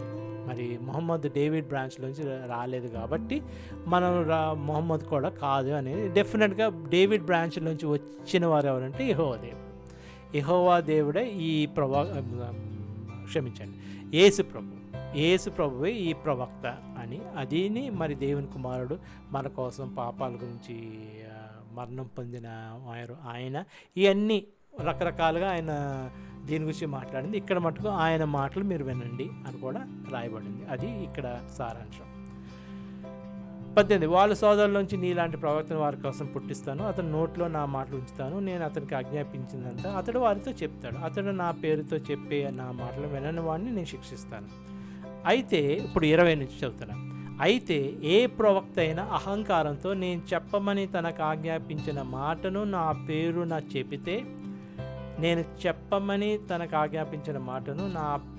చెబితే, లేదా ఇతర దేవుళ్ళ పేరున చెబితే ఆ ప్రవక్త కూడా చావాలి. ఇక్కడ దొంగ ప్రవక్తలు కూడా చావాలి. ఈ యెహోవా దేవుడు చెప్పమన్న మాట కాకుండా ఇంకేమైనా చెప్తే మేము ప్రవక్తలను చెప్పుకుంటే వాళ్ళు చావాలి. ఏదైనా ఒక సందేశం యెహోవా చెప్పింది కాదని మేము ఎలా తెలుసుకోగలం అని మీరు అనుకుంటే, ప్రవక్త యెహోవా పేరుతో చెప్పినప్పుడు ఆ మాట జరగకపోతే, ఎన్నటికీ నెరవేరకపోతే అది యెహోవా చెప్పిన మాట కాదు. ఆ ప్రవక్త అహంకారంతోనే దాన్ని చెప్పాడు కాబట్టి దానికి భయపడవద్దు. ఒకవేళ ప్రవక్తలు ముందు విషయంలో ఏమన్నా చెప్పగలిగితే ఆ మాట కానీ నెరవేరకపోతే వారు దొంగ ప్రవక్తలు అవుతారు. మరి ఆ చెప్పగలిగే తత్వం వీళ్ళకి ఎలాగ వచ్చిందంటే యెహోవా దేవుడు చెప్పారని కదా. మరి ఇంకా అంతకు మించి సైంటిఫిక్గా మనకి ఇంకో ప్రూఫ్ లేదు వీళ్ళు ఎలా చెప్పగలుగుతున్నారు అని. మరి ఇశ్రాయేలీలు 70 సంవత్సరాలు మరి ఎక్కడో ఉంటారు. వీళ్ళని మరి బబులోను, ముఖ్యంగా మరి ఇంకెక్కడే కాదు, బబులోను వచ్చి వాళ్ళని తీసుకొని వెళ్ళిపోతుంది. అతడు సిరియన్స్ వచ్చి నార్దర్న్ కింగ్డమ్ తీసుకెళ్ళిపోతుంది, బబులోన్ వచ్చి సదర్న్ కింగ్డమ్ తీసుకెళ్ళిపోతుంది. అంటే నార్దర్న్ కింగ్డమ్ సదర్న్ కింగ్డమ్ అంటున్నావు ఏంటన్నా అంటే దానికి తర్వాత ఎక్స్ప్లెనేషన్ ఇస్తాను. ఇది ఇజ్రాయెల్ రెండు కింగ్డమ్స్ కింద డివైడ్ అయిపోతుంది. ఒకటి నార్దర్న్ కింగ్డమ్, ఒక సదర్న్ కింగ్డమ్. ముందు నార్దర్న్ కింగ్డమ్ ఎప్పుడు పాపులే, వాళ్ళని సిరియన్స్ వచ్చి తీసుకెళ్ళిపోతారు. ఈ సదర్న్ కింగ్డమ్ బబులోన్ వచ్చి తీసుకెళ్ళిపోతారు. వాళ్ళు మళ్ళీ వెనక్కి వస్తారు. ఎప్పుడు వస్తారు అన్నది కూడా కరెక్ట్గా డేట్ ప్రకారం రాయబడింది. ఇవన్నీ ఎలా జరిగినాయి?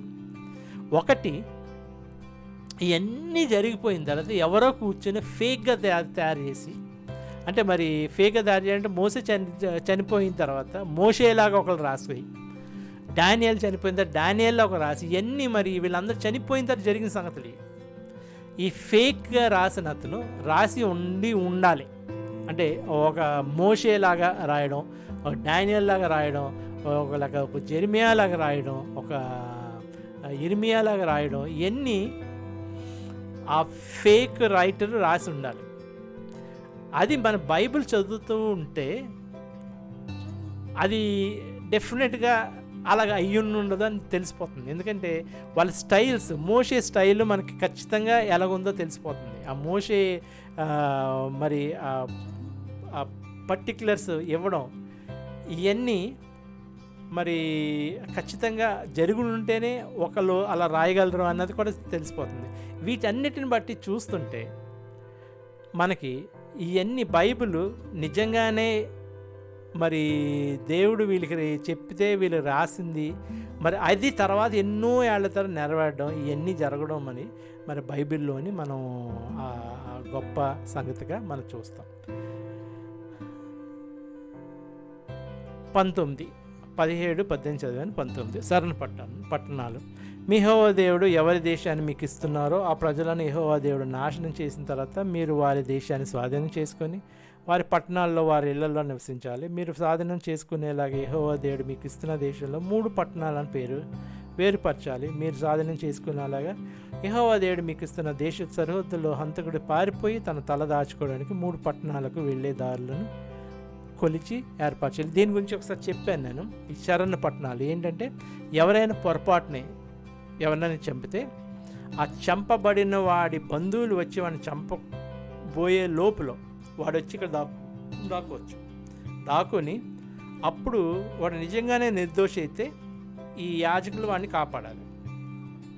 ఒకవేళ నిర్దోషి కాకపోతే వాడిని మళ్ళీ తిరిగి వీళ్ళకి అప్పగించాలి, ఈ చంపబడ్డ బంధువులకు అప్పగించాలి.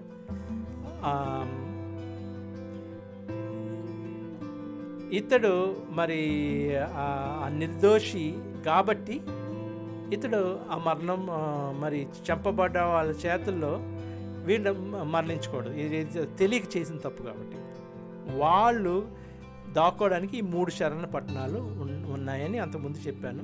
దాని గురించి చెప్తున్నాను. 4, హంతకుడికి పారిపోయి బతకడానికి నియమించిన పద్ధతి ఏమిటంటే, ఒకడు అంతకుముందు తన పక్కనున్న వాడి మీద పగ ఏమీ లేకుండా పొరపాటున వాడిని చంపితే అతడు అంటే ఒకడు చెట్లు నరకడానికి వేరొక వ్యక్తితో అడిగి వెళ్ళి చెట్లు నరకడానికి తన చేతితో గొడ్డలి దెబ్బ వేసినప్పుడు గొడ్డలి పిడి ఊడి ఆ వ్యక్తికి తగిలి వాడు చనిపోతే ఆ హంతకుడు ప్రాణం నిలుపుకునేందుకు వీటిలో ఏదో ఒక పట్టణానికి పారిపోవాలి. చనిపోయిన వాడి బంధువు కోపంతో హంతకుని తరిమి దారి చాలా దూరం కనుక వాడిని పట్టుకుని చంపకుండేలా వాడు ఇలా చేయాలి. అతనికి ఆ వ్యక్తిపై గతంలో ఎలాంటి పగ లేదు కనుక అతడు మరణ శిక్షకు పాత్రుడు కాకపోయినా ఇలాగ జరగవచ్చు. అందుచేత 3 పట్టణాలను మీకోసం ఏర్పరచుకోవాలని నేను మీకు ఆజ్ఞాపిస్తున్నాను. యెహోవా దేవుడు మీ పూర్వీకులతో ప్రమాణం చేసినట్టు ఆయన మీ సరిహద్దులను విశాలపరిచి మీ పూర్వీకులకు ఇస్తానని చెప్పిన దేశాన్నంతా మీకు ఇచ్చినప్పుడు మీరు యెహోవా దేవుని గౌరవించాలి. ఈరోజు నేను మీకు ఆజ్ఞాపించినట్టు ఎప్పుడు ఆయన మార్గాల్లో నడవడానికి ఈ ఆజ్ఞలన్నీ పాటిస్తూ ఈ 3 పట్టణాలు కాక మరో 3 పట్టణాలను ఏర్పాటు చేసుకోవాలి. ఎవరైనా హత్య చేశామన్న నేరారోపణ మీ మీదకి రాకుండా ఉండేందుకు యెహోవా దేవుడు మీకు వారసత్వంగా ఇస్తున్న మీ దేశంలో నిర్దోషిని హత్య చేయకూడదు. ఒకడు తన పొరుగువాడి మీద పగబట్టి అతని కోసం కాపు కాసి అతని మీద పడి వాడు చనిపోయేలా కొట్టి ఆ పట్టణాల్లో ఒక దానిలోకి పారిపోతే, అంటే వీడు నిజంగానే గిల్టీ పార్టీ, నిజంగానే చెప్పాలనుకున్నాడు ఉద్దేశపూర్వకంగా, మ్యాలిస్ అఫోర్థాట్ అని ఉంటుంది మరి ఇంగ్లీష్లో, ఆ దీంతో పట్టి వీడు ఒకవేళ చంపి ఈ పట్టణాల్లో దాక్కున్నాడు అనుకోండి, అప్పుడు ఏం చేయాలంటే ఆ పట్టణాల్లో ఒక దానిలో పారిపోతే ఆ ఊరి పెద్దలు మనుషులను పంపి అక్కడి నుంచి వాడిని రప్పించాలి. హత్య విషయం ప్రతీకారం చేసేవాడి చేతికి అతన్ని అప్పగించి చంపించాలి. అతడిపై కనికరం చూపించకూడదు. మీకు మేలు కలిగేలా ఇశ్రాయేలు ప్రజల మధ్య నుంచి నిర్దోషి ప్రాణం విషయంలో దోషాన్ని పరిహరించాలి. మీరు స్వాధీనం చేసుకునేలా యెహోవా దేవుడు మీకు ఇస్తున్న దేశంలో మీకు వచ్చే మీ వారసత్వంలో పూర్వీకులు నియమించిన మీ పొరుగువాడి సరిహద్దు రాయిని తొలగించకూడదు. ఇది ఒక బౌండరీ, ఈ స్టోన్స్ అని ఉంటాయి, అయితే సునాయాసంగా మార్చేస్తుంటారు ఈ రోజుల్లో.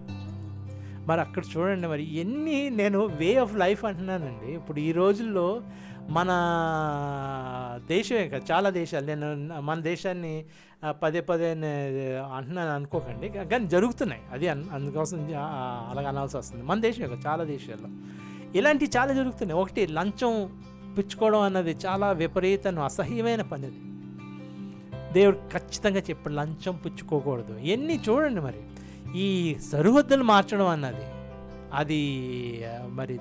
అది లేని దేశం లేదనుకుంటాను. పక్క ఓడి భూమి కలిపేసుకోవడం, లేకపోతే ఆడి భూమిలోకి వెళ్ళిపోయి మొత్తం ఆక్యుపై చేసి రాళ్ళు పాతేసుకొని ఇది నాదే అన్నాం. ఇవన్నీ మీ పొరుగువాడి సరిహద్దు రాయిని తొలగించకూడదు. ఇలాంటివన్నీ మరి ఖచ్చితంగా ఆ దేవుడు చెప్పిన చట్టాలు. ఈ చట్టాల ప్రకారం బతుకుంటే that would have been the way of life. ఎవరికైనా వే ఆఫ్ లైఫ్ అన్న మాట నేను 2-3 సార్లు వీళ్ళు అనడం విన్నాను. ఏది వే ఆఫ్ లైఫ్ అండి? ఇంతకంటే వే ఆఫ్ లైఫ్ ఉందా? ఇవన్నీ మరి చదివిన వాళ్ళకి ఎందుకు మరి Bible is not the way of life అని ఎందుకు అనలేకపోతున్నారు? I'm asking that Bible Ratna whoever he is. Let's go. సాక్ష్యాలు 15. ఒకటి జరిగించే పాపం అపరాధం విషయంలో దాన్ని నిర్ధారించడానికి కేవలం ఒక వ్యక్తి సాక్ష్యాన్ని పరిగణనలోకి తీసుకోకూడదు. 2 లేదా 3 వ్యక్తుల సాక్ష్యం మీద ప్రతి దానిని నిర్ధారణ చేయాలి. ఒక వ్యక్తిపై అబద్ధ నేరం మోపి అన్యాయ సాక్ష్యం చెప్తున్నట్టు అనిపిస్తే వివాదం ఏర్పడిన 2 యెహోవా ఎదుట, అంటే అప్పుడు విధుల్లో ఉన్న యాజకుల ఎదుట, న్యాయాధిపతుల ఎదుట నిలబడాలి.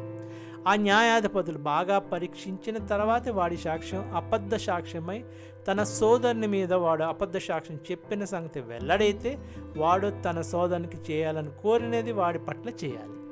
ఈ అబద్ధ సాక్ష్యం తెచ్చుకొని వాడి సోదరు మీద ఏమైనా తెస్తే ఇది అబద్ధ సాక్ష్యం ప్రూవ్ అయితే వాడికి చేయాలనుకున్నది వీడికి చేయాలంటారు. ఆ విధంగా మీ మధ్య నుంచి చెడుతనాన్ని తొలగిస్తారు. ఇది తెలుసుకున్న మిగిలిన వారు భయం పట్ల మీ దేశంలో అలాంటి దుర్మార్గపు పనులు జరిగించారు. దుష్ట కార్యాలు జరిగించి ఎవరిపైనా కనికరం చూపకూడదు. అలాంటి వారి విషయంలో ప్రాణానికి ప్రాణం, కంటికి కన్ను, పంటికి పన్ను, చేతికి చెయ్యి, కాలికి కాళ్ళు విషయం నియమం పాటించాలి. ఇది 19:20 కల్లా. ద్వితీయోపదేశం 20. యుద్ధానికి వెళ్ళినప్పుడు ఇక్కడ కొన్ని ఉన్నాయి. మీరు పంటికి పన్ను, కంటికి కన్ను, ఎవరికైనా రివెంజ్ చేస్తే వాడి కంటికి కన్ను, పంటికి పన్ను ఇవ్వాలి అని ఉంది. ఇది మరి ఆ ఇశ్రాయేలీలుని వాళ్ళ నియమాల ప్రకారం వాళ్ళ జీవన పరిధిలో ఉండడానికి చెప్పినవి. కొత్త నిబంధన అంటే నేను చెప్తున్నది అంటే పాత నిబంధన అయిపోయిన తర్వాత కొత్త నిబంధన వస్తుంది. మరి అయిపోయిన గురించి అప్పుడు ఆ సంగతి అయిపోయింది. ఇక్కడ కొత్త నిబంధన వచ్చేసింది. ఆ కొత్త నిబంధనలు ఏమందంటే నీ ఎవరైనా ఉపకారం చేస్తే వాళ్ళకి సాయం చేయడం కాదు, నీకు అపకారం చేసిన వాళ్ళకి వారికి సాయం చేయి. ఎవరైనా ఒక చెంప మీద కొడితే ఇంకో చెంప చూపించు. అంటే దాని అర్థం ఏంటంటే ఈ కంటికి కన్ను, పంటికి పన్ను, చేతికి చేయ, కాలుకి కాలు అన్నది పాతది, గతించిపోయినది. అది వాళ్ళు పరిధిలో ఇశ్రాయేల్ బతకడానికి ఉన్న పరిధిలో జరిపించవలసింది అది జరిగిపోయింది. దాన్ని కొట్టివేసిన పద్ధతి అయ్యిందని పౌలు చాలా స్పష్టంగా చెప్పాడు. ఈ ధర్మశాస్త్రం కొట్టివేయబడిందని. ఎవరు కొట్టివేయబడ్డారు అంటే నెరవేర్చబడింది, కొట్టివేయబడిన అయిపోయింది. అది ముగింపు అయిపోయింది. దాన్ని ముగించేశారు. ఎందుకు? అది ఒకవేళ జరగాలి అనుకుంటే యేసు ప్రభు అదంతా నెరవేర్చి ఆ సిలువ మరణంలో నెరవేర్చేశారు. అది ఇంకా అది మనం పాటించకుండా ఇది మన ధర్మం. మరి మీ బైబిల్లో ఇది ఉంది అని ఎవరన్నా చూపిస్తే అలాంటి బుద్ధిహీనత చెయ్యొద్దండి ప్లీజ్, దయచేసి. ఇది చూపించదు. ఎందుకంటే ఇది పాత నిబంధనలో ఉంది. మరి కొత్త నిబంధనలో మరి ఆ మాట మరి చదివితే ఈ మాట అడగరు. మీరు ఆ మాట ఇంకా స్ట్రాంగ్. అది దవడ మీద కొడితే ఇంకో దవడ చూపించమన్నాడు దేవుడు. దవడ మీద కొడితే ఇంకో దవడ ఖచ్చితంగా కొట్టేయమని ఎక్కడ యేసుప్రభు చెప్పలేదు అక్కడ. మరి ఆ మాట ఉంది కాబట్టి, ఈ మాట తర్వాత ఈ మాట ఉంది కాబట్టి ఈ మాట గురించి ఎత్తడం అన్నది ఒకసారి ఆ పాపి మారిపోయి మరి లేకపోతే ఒక హంతకుడు జైలు శిక్ష అనుభవించేసి మళ్ళీ తిరిగి వస్తే వీడు హంతకుడు రా, వీడు మళ్ళీ జైల్లో పెట్టండి అన్నంత బుద్ధిహీనత. ఆ జైలుకి వెళ్ళి వచ్చాడు అతను, మళ్ళీ జైల్లో పెట్టండి, ఇతను హంతకుడు కదా మళ్ళీ జైల్లో పెట్టండి అంటే నీకు 10th క్లాస్ పాస్ అవ్వలేకపోయా అనమాట అని చెప్పేసుకోవాలన్నమాట. కాబట్టి మనం ముందుకెళ్దాం. 20. యుద్ధానికి వెళ్ళినప్పుడు మీరు యుద్ధానికి వెళ్ళినప్పుడు శత్రువు వద్ద గుర్రాలు, రథాలు, సైనికులు మీ దగ్గర కంటే ఎక్కువగా ఉన్నప్పటికీ వారికి భయపడొద్దు. ఐగుప్తు దేశంలోంచి మిమ్మల్ని రప్పించిన యెహోవా దేవుడు మీకు తోడుగా ఉంటారు. మీరు యుద్ధానికి సిద్ధమైనప్పుడు యాజకుడు ప్రజల దగ్గరికి వచ్చి వారితో ఇలా చెప్పాలి: ఇశ్రాయేలు, విను, ఇవాళ మీరు మీ శత్రువులతో యుద్ధం చేయడానికి వెళ్తున్నారు. మీ హృదయాల్లో కుంగిపోవద్దు, భయపడవద్దు, అధైర్యపడవద్దు, వాళ్ళ ముఖాలు చూసి బెదరొద్దు. మీకోసం మీ శత్రువులతో యుద్ధం చేసి మిమ్మల్ని రక్షించేవాడు మీ యెహోవా దేవుడే. బెదరొద్దు అన్నమాట. మరి ఇది ఎంత స్ట్రాంగ్ వర్డ్. మరి జోనతన్కే తెలుస్తుంది. జోనతన్ అంటే ఈ సౌలు కొడుకండి. సౌలు పెద్ద కొడుకు జోనతన్ అని, యోనాతాన్ అని ఒక కొడుకు ఉన్నాడు. శత్రువులకు యుద్ధం చేసే మిమ్మల్ని రక్షించేవాడు మీ యెహోవా దేవుడే, వాళ్ళకి భయపడొద్దు అని మాటలు ఉన్నాయి ఇక్కడ. ఈ శత్రువుల గుడారాల్లోకి వెళుతూ, ఈ యోనతన్ అన్న వెళ్తూ ఈ ఆయుధాలు మోసేవాడు, అంతే, ఆయుధాలు మోసేవాడు సైనికుడు కాదు. ఈ యోనతాను మరి ఆయుధాలు మోసేవాడు. ఇద్దరు అవతల యుద్ధం జరుగుతుంది. ఈ ఫిలిస్తీన్లు పెద్ద పెద్ద పొడుగైన మనుషులు వాళ్ళ గుడారం దగ్గరికి వెళ్దాం దా, దేవుడు ఉన్నాడు అన్నాడు కదా, మనం వెళ్దాం దా అంటే ఇద్దరు ఆ గుడారం దగ్గరికి వెళ్ళి ఒక సైన్ అడుగుతారు. ఏంటి వీళ్ళు ఒకవేళ అక్కడ కానీ వీళ్ళని అడిగిస్తే వీళ్ళు వచ్చేద్దామని. లేదు, రండి మీరు మా గుడారాలకి, మేము చూసుకుంటాం అని ఒకవేళ అంటే అది మనకు సైను, దేవుడు వీళ్ళని అప్పగించాడు. వాళ్ళిద్దరు వెళ్ళి అంటే మరి ఈ ఆయుధాలు మోసేవాడు మరి ఏమైనా యుద్ధం చేసాడేమో తెలీదు. యోనతానికి ఈ ఆయుధాలు ఇవ్వడం తప్పించి యోనతాన్ ఒక్కడేనండి మొత్తం గుడారాన్ని తోలవేసి అప్పుడు ఈ తండ్రి బయలుదేరి వీళ్ళు పారిపోవడం చేసి ఏమైందిరా ఇక్కడ అంటే యోనతాన్ వెళ్ళి మొత్తం అందరు కొట్టాడు. అది ఇక్కడ వీళ్ళు విశ్వాసం ఏంటి అంటే అదనమాట. ఇక్కడ చదువుకుందాం. ఇశ్రాయేలు విను, ఇవాళ మీ శత్రువులతో యుద్ధం చేయడానికి వెళ్తున్నారు. మీ హృదయాల్లో కుంగిపోవద్దు, భయపడవద్దు, అధైర్యపడవద్దు, వాళ్ళ ముఖాలు చేసి బెదరొద్దు. మీకోసం మీ శత్రువులతో యుద్ధం చేసి మిమ్మల్ని రక్షించేవాడు మీ యెహోవా దేవుడే. 5 సైన్యాధిపతులు ప్రజలతో ఇలా చెప్పాలి. మీలో ఎవరైనా ఒక కొత్త ఇల్లు కట్టుకుని దాన్ని ప్రతిష్ఠ చేయకుండా ఉన్నాడా? యుద్ధంలో అతడు చనిపోతే వేరొకడు దాన్ని ప్రతిష్ఠ చేస్తాడు కనుక అలాంటి వాడు ఎవరైనా ఉంటే అతడు తన ఇంటికి తిరిగి వెళ్ళొచ్చు. ఎవరైనా ద్రాక్ష తోట వేసి ఇంకా దాన్ని పళ్ళు తినకుండా యుద్ధంలో చనిపోతే వేరొకడు దానితో పళ్ళు తింటాడు. కాబట్టి అలాంటి వాడు తన ఇంటికి తిరిగి వెళ్ళవచ్చు. ఒకడు ఒక స్త్రీని ప్రదానం చేసుకొని ఆమెను ఇంకా పెళ్లి చేసుకోక ముందే యుద్ధంలో చనిపోతే వేరొకడు ఆమెను పెళ్లి చేసుకుంటాడు. కాబట్టి అలాంటి వాడు తన ఇంటికి తిరిగి వెళ్ళవచ్చు. ఇక్కడ 4 సందర్భాలు వచ్చినాయి. ఎవరైనా ఇల్లు కట్టుకుంటే దాన్ని ప్రతిష్ఠ చేయకముందు యుద్ధానికి రావాల్సిన అవసరం లేదు. ఎందుకంటే అతను యుద్ధంలో ఏమైనా ఇంకోళ్ళు వచ్చి అతను అంత కష్టపడి కట్టించుకున్న ఇల్లు ఎవరో ఉంటారు కాబట్టి. అలాగే ద్రాక్ష తోటలు, నువ్వు ద్రాక్ష తోటలు వేసి ఆ పళ్ళు వచ్చే టైంకి నువ్వు యుద్ధానికి రావాల్సి వస్తే ఎవరో ఇంకోళ్ళు వెళ్ళి నీ ద్రాక్ష తోటలు తింటారు. నువ్వు అంత కష్టపడి నువ్వు ద్రాక్ష తోటలు వేసిన తర్వాత నీ ఫలం నువ్వు చేసుకుంటూ పోతావు. అలాగే ఎవరినైనా స్త్రీని పెళ్లి చేసుకుంటే అలాంటి పరిస్థితుల్లో వాళ్ళు తిరిగి యుద్ధం చేయకుండా వెళ్ళిపోవచ్చు. అంటే అంతవరకు చేసిన మరి శ్రమ వృధా కాకుండా. అలాగే పిరికి వాళ్ళు ఎవరు ఉండకూడదని దేవుడు చెప్పాడు. పిరికి వాళ్ళు ఎవరు ఉంటే వెళ్ళిపోవచ్చు. ఈ కండిషన్స్ ఈ యుద్ధ సమయంలో చెప్పబడిని. ఆ తర్వాత మనకి చూస్తాం కొన్ని యుద్ధాల్లో ఈ సందర్భాలు చూసి వెనక్కి వెళ్ళిపోండి అని చెప్పిన సందర్భాలు ఉన్నాయి. అవి కూడా చూస్తాం. 8 సేనాధిపతులు ప్రజలతో ఇంకా ఎలా చెప్పాలి. ఎవడైనా భయపడుతూ ఆందోళనలో ఉన్నాడా అలాంటి వాడు తన ఇంటికి తిరిగి వెళ్ళొచ్చు. అతడి భయం ఆందోళన వలన అతని సోదరుల గుండెల్లో కూడా అధైర్యానికి లోను కావచ్చు.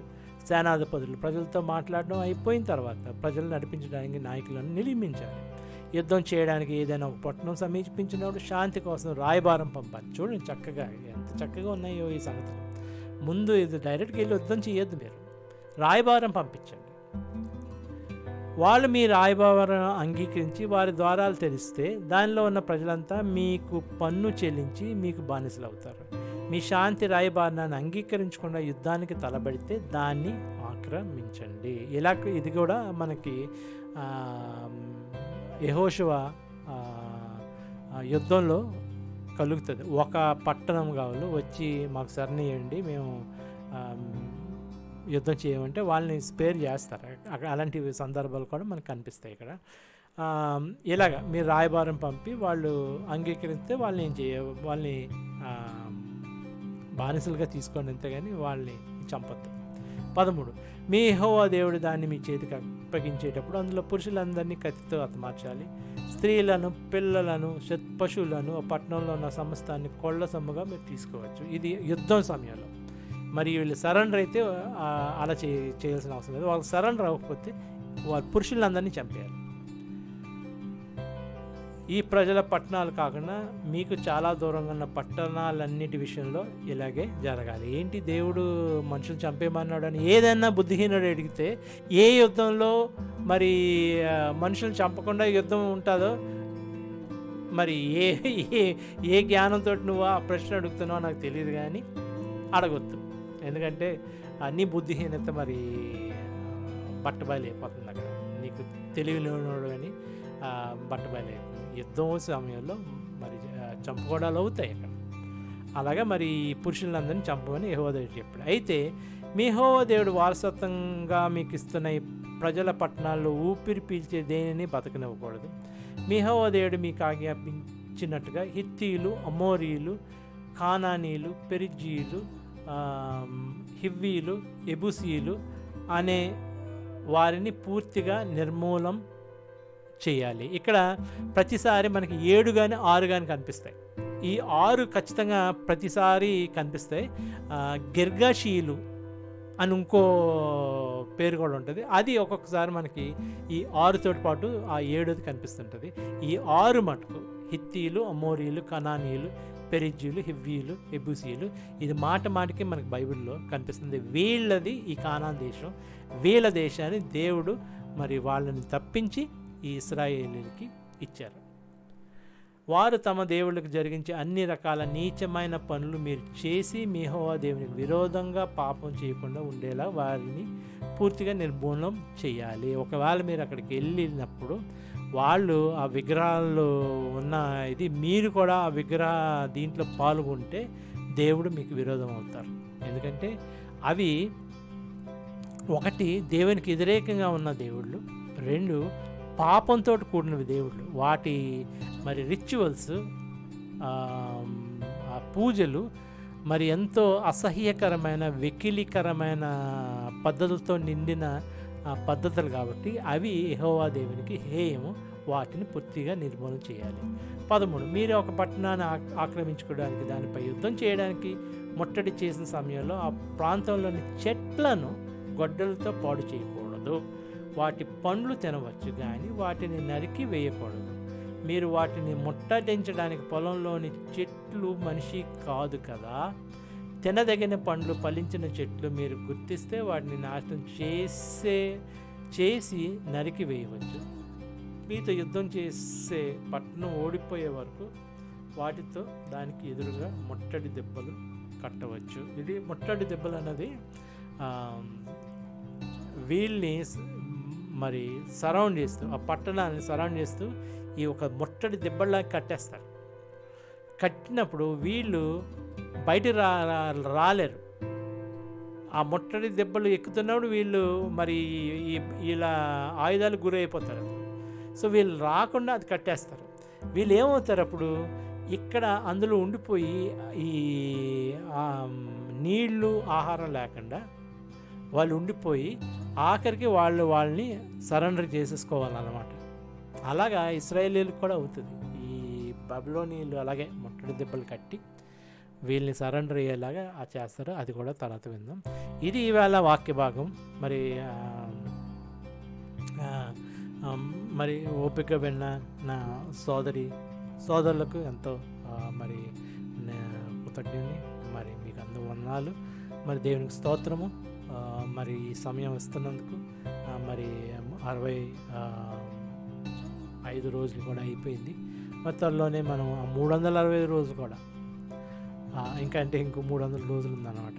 ఈ 300 రోజులు కూడా దేవుడు మనకి ఆ సమయం ఇస్తాడని మరి బైబిల్ అంతా మనం చదువుకుందాం, మొత్తం అందరు కలిసి. మరి నాకు ఇప్పుడు దాకా వ్యూవర్స్ అయితే 25 వ్యూవర్స్ దాకా వింటున్నారు. ఇది అంటే రెగ్యులర్గా కాకపోయినా మరి వాళ్ళ సమయం ప్రకారం ఖచ్చితంగా మరి పూర్తి చేస్తున్నారు, అది వినడం పూర్తి చేస్తున్నారు. సబ్స్క్రైబర్స్ అయితే 58 మంది సబ్స్క్రైబర్స్ కూడా కలిగి ఉన్నారు. వారందరూ కూడా దేవుని నామంలో మీకు అందరికీ మరి వందనాలు. మరి దేవుడు ఇంకా మిమ్మల్ని ప్రేరేపించి రోజు విని మరి మొత్తం అంతా బైబిల్ మనం నేర్చుకుంటాము. బైబిల్లో ఉన్న సత్యం ఏంటో ధైర్యంగా మనం ఇంటర్నెట్లో పెట్టి, ఎందుకంటే మన బైబిల్లో మనం దాచుకోవాల్సిన విషయం ఏమీ లేదు. విను, నువ్వు కూడా విను. నువ్వు నీ పేరు మరి బైబిల్ రత్న అనుకుంటావో మరి ఇంకేమనుకుంటావో, నిజంగానే నువ్వు బైబిల్ రత్న అవ్వడం నాకు ఆనందం. ఎందుకంటే నువ్వు బైబిల్ విను, నువ్వు విను, నువ్వు చదువుకో. లేదు ఇదిగో నేను నీ ఆపర్చునిటీ కలగజేస్తున్నాను, నీకు కూర్చొని చదువుకునే ఆపర్చునిటీ లేకపోతే నువ్వు ఈ ఇంటర్నెట్ కాబట్టి నీ కారులో వెళ్తూ, మరి ఆ కారు నీకు 1 hour ప్రయాణం ఉన్నదేమో దీనికి వెళ్తున్నప్పుడు, నీ పనికి వెళ్తున్నప్పుడు, ఇది 1/2 hour రికార్డింగ్స్. ఈ 1/2 hour కూర్చొని విను, నువ్వు ప్రతిరోజు విను, మొత్తం బైబిల్ అంతా తెలుసుకో, అప్పుడు మాట్లాడు. నేనేం కాదంటలేదు. నిజంగానే ఇందులో ఇది ఉంది అని నువ్వు అంటే నేను కూడా ఒప్పుకుంటాను. ఇది ఉంటే కాకపోతే లేనిది ఇక్కడ చదివేసి ఇది ఉంది అన్నది అనొద్దు. నువ్వు దేవుడు చేయొద్దు అని కొంతమంది అన్నాడు, వీళ్ళు చేశారు. నువ్వు దేవుడు చేయొద్దు అన్న మాటను తీసేసి చెప్పకుండా నువ్వు చూడు, వీళ్ళు చేశారు ఇలాంటివన్నీ, బైబిల్లో ఇలాంటివి ఏమున్నాయి అంటే ఎంత బుద్ధిహీనత అండి. దయచేసి అండి, మీ అజ్ఞానం మీరు బయట ఎందుకు పెట్టుకుంటున్నారండి ఓపెన్గా? ఎందుకండి మీరు అంత తెలివి తక్కువతనంతో మాట్లాడుతున్నారు? అక్కడ మొత్తం అంతా చదివి క్షుణ్ణంగా ఏదైనా అంటే ఒక్కొక్కసారి నాకు ఆశ్చర్యం వేస్తుంది. ఈ 10th class ఫెయిల్యూర్లో కాదు, కొంతమంది పండితులు కూడా చూడండి బైబిల్లో ఇలాంటివి ఉన్నాయండి అంటే నువ్వు బైబిల్ అంతా చదివి చెప్పాలి. ఎందుకంటే బైబిల్ అన్ని భాషల్లోనూ, అన్ని విధాలుగా, అన్ని పద్ధతుల్లోనూ, ఇప్పుడు ఈ రోజైతే ఇంటర్నెట్లో నేను చెప్తున్నాను, నేను బైబిల్ మొత్తం బైబిల్ అంతా చెప్తాను, అవకాశం ఇస్తున్నాను, వినే అవకాశం వినండి. వినేసిన తర్వాత వ్యాఖ్యానించండి. నేను ఎక్కువ సమయం తీసుకోదలుచుకోలేదు, ఎందుకంటే సమయం చాలా ముఖ్యం. ముఖ్యంగా నా సహోదరులు అందరూ చాలా బిజీ పీపుల్, అయినా వచ్చి వింటున్నారు అని ముఖ్యంగా సోదరి నాకు ఫోన్ ఇంటర్నెట్లో వాట్సాప్లో మెసేజ్ పెట్టడం నాకు చాలా థ్రిల్లింగ్ అయ్యింది. ఎందుకంటే ఆ సోదరి చాలా బిజీ లేడీ. ఆవిడ పేరు ఎక్కడ ఉంటారో నేను చెప్పుకోదలుచుకోలేదు, ఎందుకంటే దట్స్ ఎ పర్సనల్ థింగ్. కాకపోతే నా సోదరి, ఆవిడ నా ఎంతో ప్రియమైన సోదరి, మా బాబాయ్ కూతురు. మరి అంతకుమించి నేనేమి డీటెయిల్స్ ఇవ్వదలుచుకోలేదు. ఇక్కడతోటి ముగిద్దాం. మళ్ళీ దేవుడు ప్రేరేపిస్తే, దేవుడు మరి సమయం ఇస్తే మళ్ళీ ఇదే టైంకి రేపు మరి 3 chapters చదువుకుందాం. అంతవరకు సెలవు. మీ క్రిస్టఫర్ గిట్ల.